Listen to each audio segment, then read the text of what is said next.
Ansan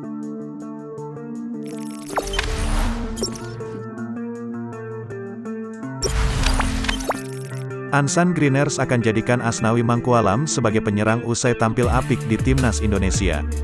Timnas Indonesia baru saja menjalani pertandingan di ajang Piala AFF 2020.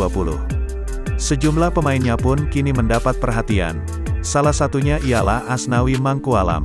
Klub kasta kedua kompetisi sepak bola Korea Selatan, K-League 2, Ansan Greeners berencana mengubah posisi Asnawi Mangkualam. Sebagai informasi, Asnawi Mangkualam merupakan pemain yang berposisi sebagai bek.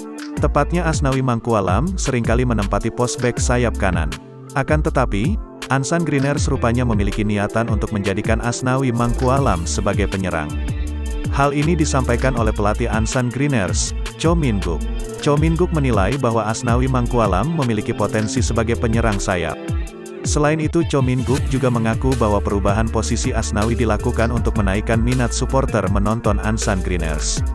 Satu hal yang mengejutkan, Cho Min-guk rupanya tak menjanjikan Asnawi Mangkualam selalu menjadi starter nantinya.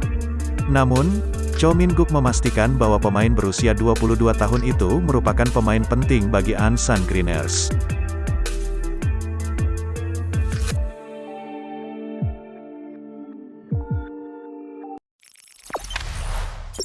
Jangan lupa subscribe, share, komen, dan like ya!